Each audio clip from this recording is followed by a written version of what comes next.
Estar separados de Dios. Cuando Adán pecó en el huerto de Edén, inmediatamente se escondió de Dios. Antes que Adán pecara, él disfrutaba a Dios y estaba en su presencia continuamente. Pero después que Adán pecó, se escondió de Dios. El pecado siempre nos separa de Dios. Aunque seamos cristianos, es posible que tengamos una experiencia semejante.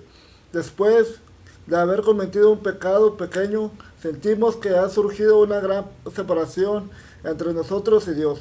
Dios es justo y no puede tolerar ninguna clase de pecado. A esto se refirió el profeta Isaías cuando dijo: He aquí que no se ha acortado la mano de Jehová para salvar, ni se ha agravado su oído para oír.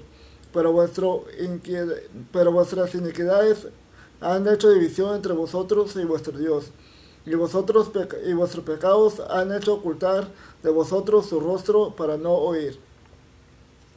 Isaías 59 del 1 al 2. Después que Adán pecó, Dios no le dijo: Adán, ¿qué has hecho? Más bien dijo Dios: Adán, ¿dónde estás? En otras palabras, Dios no se preocupaba tanto por los pecados que cometemos, como por el hecho de que estos nos separan de Él. Dios nos ama, pero aborrece nuestros pecados. Mientras permanezca nuestros pecados, Dios tiene que mantenerse alejado de nosotros. En tal condición nos sentimos lejos de Dios. Nuestros pecados deben desaparecer para que Dios pueda venir a nosotros. En todo el universo solo existe un elemento capaz de quitar nuestros pecados: la preciosa sangre de Cristo. Nuestras oraciones, lágrimas, ritos, penitencias, promesas, remordimientos o el tiempo mismo no pueden quitar nuestros pecados. Solamente la preciosa sangre de Cristo puede quitar nuestros pecados. Hebreos 9:22 dice que sin derramamiento de sangre no hay perdón. En el libro de Éxodo encontramos un buen ejemplo de esto. Es posible que algunos de los hijos de Israel hubieran sido tan pecaminosos como los egipcios. No obstante, cuando Dios envió a su ángel para matar a todos los primogénitos de la tierra de Egipto, no dijo: Cuando vea yo vuestro buen comportamiento, pasaré de vosotros. Tampoco les exigió a los hijos de Israel que oraran, que hicieran alguna penitencia o que prometieran comportarse bien. En lugar de ello, Dios les mandó que inmolaran un cordero pascual y que untaran su sangre en los dinteles de las casas. Luego le dijo: Y veré la sangre y pasaré de vosotros.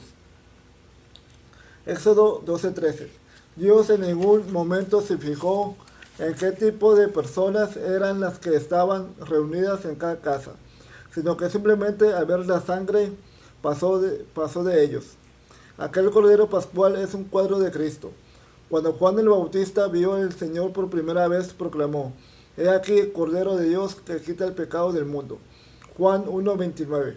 Jesús es el Cordero de Dios, y por su preciosa sangre todos nuestros pecados han sido quitados.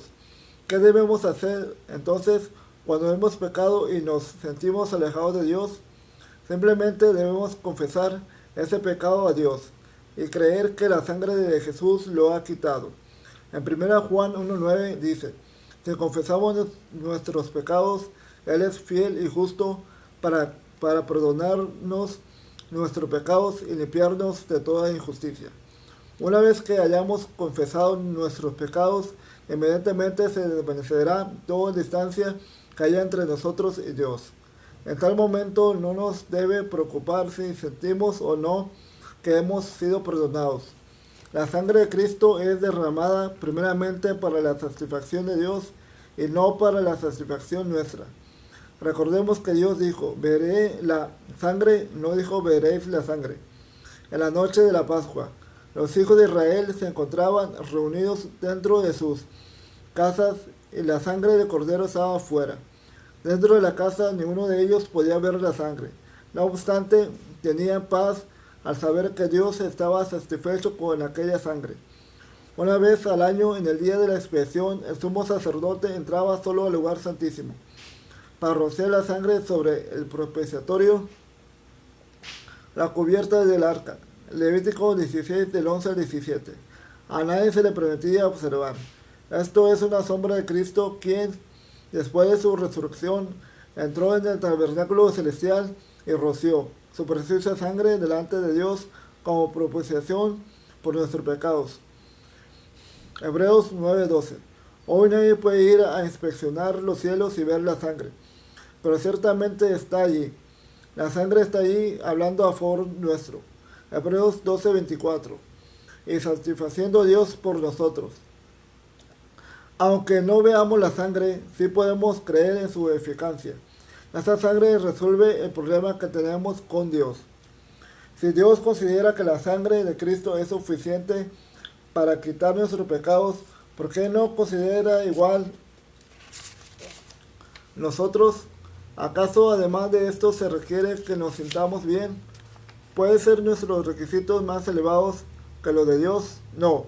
Lo único que nos toca hacer es confesar. Oh Dios, te doy gracias porque la sangre de Cristo ha quitado todos mis pecados. Sí, tú estás conforme con esta sangre. Yo también.